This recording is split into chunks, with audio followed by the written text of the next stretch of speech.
যদি একটা জালসা করা হয় তার মধ্যে একটা মেলা হচ্ছে, আপনি একটু পিছনে তাকিয়ে দেখুন যে এই জালসার মধ্যে 200 লোকও নেই, অথচ মেলাতে 2000 লোক আছে। এটা খুবই দুঃখের সঙ্গে বলতে হচ্ছে, যেটা একদম ঠিক নয়। কারণ ওখানে একটা গন্ডগোল হলো, পুলিশ দৌড়ে আসলো, আপনার কনসেন্টটা কিন্তু ওখানে চলে যাচ্ছে। তাহলে আমরা যে জিনিসটা শোনার জন্য এখানে এসে উপস্থিত হয়েছি, বা যার দৌলতে আমরা বাড়ি থেকে কিছু শুনবো বা কিছু জ্ঞান নেব বা কিছু ধর্মের কিছু জানতে পারবো, সেটা জানার উদ্দেশ্যে যখন আমরা এখানে এসেছি এবং এখানে সমবেত হয়েছি, তাহলে আমাদের উদ্দেশ্যটা ছিল যে সেটাই জানা। কিন্তু সেটা না করে আমরা মেলায় গিয়ে গন্ডগোল করছি এবং মেলায় করে নানা রকমের টন্টিং টিটকারি মারছি। খুব দুঃখের সঙ্গে এটা বলতে হচ্ছে, এটা মুসলমান ধর্মের মধ্যে খুবই নাজায়েজ। জালসা করেন কোনো আপত্তি নেই, কিন্তু এই জালসাগুলোতে মেলা যদি না ঠেকাতে পারেন, জালসা করে কোনো একটা লাভ হবে না।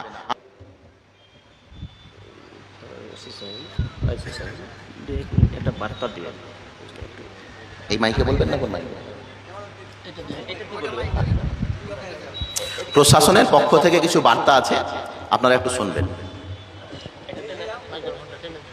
তা আমি পিছনে যাব না? ও ওই পাশে। আচ্ছা আচ্ছা,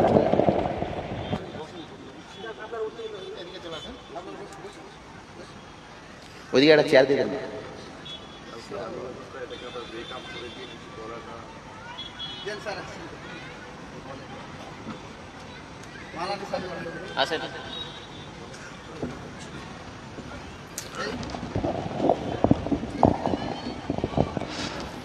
এখানে উপস্থিত বিভিন্ন গ্রাম থেকে এসছেন এবং আমাদের আলিম সাহেবরাও বিভিন্ন জায়গা থেকে এসছেন। আপনারা শুনলেন, এখন যিনি বক্তা তার বক্তব্য রাখছিলেন, উনি আপনাকে পরিষ্কারভাবে বলেছে যদি একটা জালসা করা হয় তার মধ্যে একটা মেলা হচ্ছে। আপনি একটু পিছনে তাকিয়ে দেখুন যে এই জালসার মধ্যে 200 লোকও নেই, অথচ মেলাতে 2000 লোক আছে। এটা খুবই দুঃখের সঙ্গে বলতে হচ্ছে, যেটা একদম ঠিক নয়। কারণ ওখানে একটা গন্ডগোল হলো, পুলিশ দৌড়ে আসলো, আপনার কনসেন্টটা কিন্তু ওখানে চলে যাচ্ছে। তাহলে আমরা যে জিনিসটা শোনার জন্য এখানে এসে উপস্থিত হয়েছি, বা যার দৌলতে আমরা বাড়ি থেকে কিছু শুনবো বা কিছু জ্ঞান নেব বা কিছু ধর্মের কিছু জানতে পারবো, সেটা জানার উদ্দেশ্যে যখন আমরা এখানে এসেছি এবং এখানে সমবেত হয়েছি, তাহলে আমাদের উদ্দেশ্যটা ছিল যে সেটাই জানা। কিন্তু সেটা না করে আমরা মেলায় গিয়ে গন্ডগোল করছি এবং মেলায় করে নানা রকমের টন্টিং টিটকারি মারছি। খুব দুঃখের সঙ্গে এটা বলতে হচ্ছে, এটা মুসলমান ধর্মের মধ্যে খুবই নাজায়েজ। এটা বাস্তবে খুব বাজে জিনিস। যিনি বক্তৃতা রেখেছেন এখন, তিনি পরিষ্কারভাবেই বলেছেন। আমি আশা করব এর পরবর্তীতে আপনারা যেখানেই জালসা করেন না কেন, এই কথাটা আপনাদেরকে একটু নজরে দেওয়া একান্ত জরুরি আছে। ছোট্ট একটা ঘটনা বলছি, জয়নপুরে এরকমই হয়েছিল, কিন্তু জয়নপুরে কমিটি সেই মেলা বন্ধ করতে দিতে বাধ্য হয়েছিল। জালসাটা সুষ্ঠুভাবে সম্পন্ন হয়েছিল এবং সেখানে অনেক লোকের সমাগম হয়েছিল। তাহলে আমরা যদি ধর্মের কথা কিছু শুনতে এসে থাকি এখানে, তাহলে আমাদের উচিত হবে সেই জায়গাটায় এসে শোনা। না হলে এত দূর বাড়ি থেকে কেন বা এসছি এখানে? পারদেওনাপুর অঞ্চল থেকে অনেকেই এসছেন, হিজলতলা বলছে, শোভাপুর বলছে, বা আরও অন্যান্য জায়গা থেকেই লোকজন এসছেন। তাহলে আমি জালসা শুনতে এসে মেলা করছি। খুব দুঃখের সঙ্গে বলছি, এটা একদম ঠিক নয়। তাই আপনাদেরকে অনুরোধ করব, যারাই মেলায় আছেন ওনাদের কাছে আমার যথেষ্টভাবেই অনুরোধ এবং বিনীত প্রার্থনা করছি, ওনারা যেন জালসাতে চলে আসেন এবং আপনারা এসে জালসাটা শুনুন। একটা মূল্যবান বক্তৃতা দিচ্ছেন, বিভিন্ন জায়গা থেকে আগত হয়েছেন এবং আপনাদের এখানকার বাণীটা বা আপনাদের এখানকার কথাটা ওনারা বাইরে গিয়ে বলবেন। সেটা শুনতে আপনাদের যদি ভালো লাগে তাহলে সেটাই আপনারা বিবেচনা করুন। কিন্তু আমি যথেষ্ট অনুরোধ করব, আপনাদেরকে বারবার অনুরোধ করছি, মেলা ছেড়ে আপনারা জালসা প্রাঙ্গণে আসুন। আবার বলছি, আপনারা মেলা ছেড়ে কিন্তু জালসা প্রাঙ্গণে আসুন। আপনারা যথেষ্ট বিনতির সঙ্গে আপনাদেরকে বলছি যে আপনারা জালসায় আসুন, একসাথে সবাই শুনুন, শেষে দোয়া করুন এবং বাড়ি যান।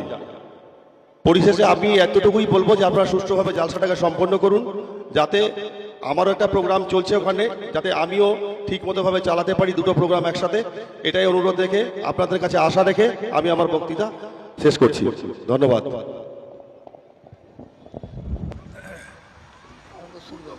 হাজারের উপরে লোক আছে রাস্তার মধ্যে, এত লোক দাঁড়িয়ে আছে, কত জায়গায় 200 লোক। মানুষ